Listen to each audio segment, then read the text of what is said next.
Hello, Andy. This is Colin. I won't be able to get in tonight. I'm sweating like a pig. I'm sweating like a pig. I'm sweating. And we're still here, still me, David, still One Gaming, still episode 380 of the One Game podcast. This week, I'm not going to mention the EA Sports FC code anymore. If you want it, just subscribe to the YouTube channel and leave a comment saying football, soccer, I want the code, that kind of thing. I'll be giving emails out this week, and then I'll get the hat done for recording for next week. So first of all, we have had a quick go at classic games, both for the 32X, probably the best games on the 32X in my opinion, and that is Virtua Fighter and Virtua Racing Deluxe. So both these games, both AM2 classics. Now I love AM2. Virtua Fighter wasn't made by AM2 for the 32X. It was made by an American company, I believe. But it's an amazing technical feat. Yes, the polygons are a little bit lower. Yes, the characters are smaller in scale, but the backgrounds look amazing. There's no popping and distortion like there was on the Saturn version. It's a great game. It's like frame rate's perfect. The game plays well. They've slightly tweaked it a bit so it plays differently. So it threw me for a 6. It's slightly different. Not as good as the Saturn or the arcade version, but it's still a bloody good game for the 32X. And then Virtua Racing Deluxe. Now, for a time, back in like 95-ish, this was probably my favourite game ever. I loved it. I loved the flat shaded polygons. I loved the extra circuits. I loved the 2 extra cars. And I just played it, and I absolutely adored it. It looks amazing, sounds amazing. Arcade racing at its best. Pure class. So we're going to the next game we played this week, and that is Car Simulator 2. And we got sent a code to help promote it for the iOS. I think it's free to play. It's a game where a full open world environment. You buy a car, you can do it up, you can drive around, do puzzles, do missions and all that good stuff, and then you get more money, more cars, repeat the process. Unfortunately, I think the open world engine is a bit rubbish and it's just not quite functional enough for this game, and I wouldn't recommend it. Even though it's free to play, I still think it's a bad game. See what you think about it on the trailer that's playing, but we didn't like it that much. We're putting a review up soon.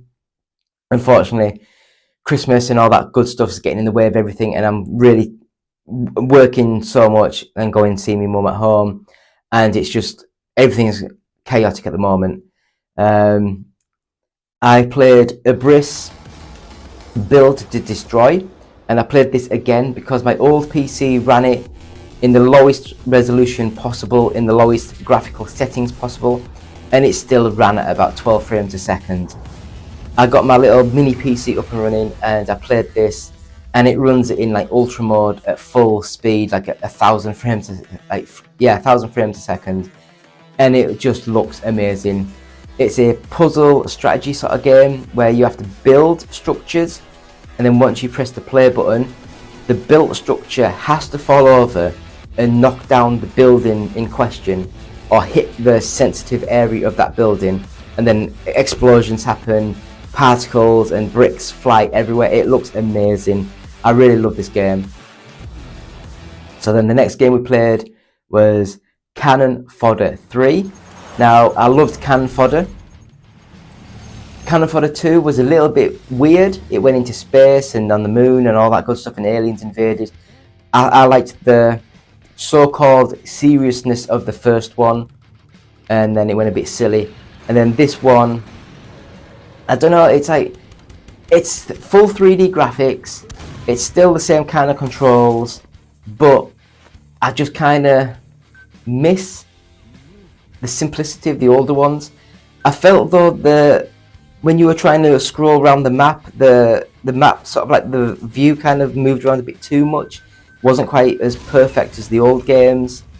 The controls were a little bit off, and I just feel as though, like when a character dies in the original games, there's like the gravestones that come up with like Lost in Service, with the music playing really somber, really treats with respect for the people who have died in the game, and it's just an amazing thing to see.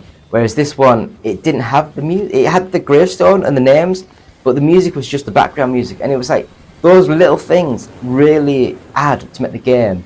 And unfortunately, I think that the developers of this just didn't have the attention to detail or the care of detail when they were making this game. I think they just tried to make it quickly and as cheaply as possible, and unfortunately, it was just not very good.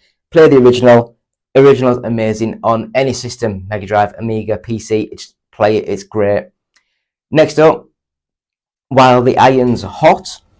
Now this one is a 2D side-scrolling puzzle building sort of game where it's very pixelated graphics, looks amazing, and you start off on a boat. The boat sinks and you end up washed up on shore.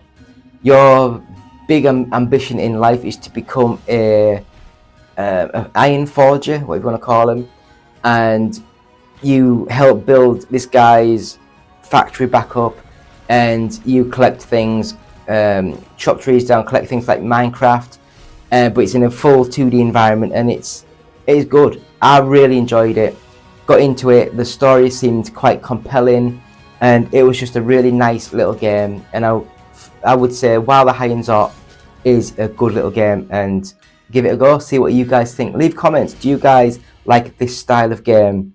And the last game I played this week is a game called Dune Spice Wars, and this one I bought because I love Dune. I loved the original movie. I love the remake of the movie that came out, was it a couple of years ago now, and the new one, the new sequel to it, should be out next year. And then they've saying that they've written the third movie that should be starting to be shot soon. I love Dune. I think it's an amazing movie. I just wanted to give this game a go. Unfortunately, it's a top-down, turn-based. Well, no, it's a strategy game, similar to like the Command and Conquers, but much more complicated, much more in-depth strategy involved. And as people know, I am not the smartest of tools, and I was lost. I was pressing random buttons for 25 minutes just trying to work things out. And because nowadays you don't get instruction books and things, and I just didn't know the buttons and the strategies and what was happening. So unfortunately, I just had to tap out. It looks nice. It's not the best looking game. It looks like a downloadable sort of game, and it's cheap. And yeah, if you like strategy games, you might really enjoy this. It seemed fun, but it was just too hard and complex for me. So that's the games we've been playing this week. Please leave comments, let us know how you think some of these games were. We have weekly videos on our YouTube channel, so please subscribe to us. Every Monday we have a UK Top 40. Every Tuesday we have a Boosteroid video. Every Wednesday we have a Which is Best. Every Thursday we have a retro inspired video. Every Friday we have the podcast. Every Saturday we have the games played this week. Every Sunday we have a roundup of the UK. No, it's not the UK. It's just a roundup of the gaming and entertainment news. And that's what we do every day on the YouTube channel. So please subscribe, follow us, send us any messages for any games you'd like us to play at contact@oneupgaming.co.uk, and then we can look further and see what we can do. So we'll have a quick break and we'll come back with the news. So thank you all. David here, One Up Gaming, episode 380 of the One Up Gaming podcast.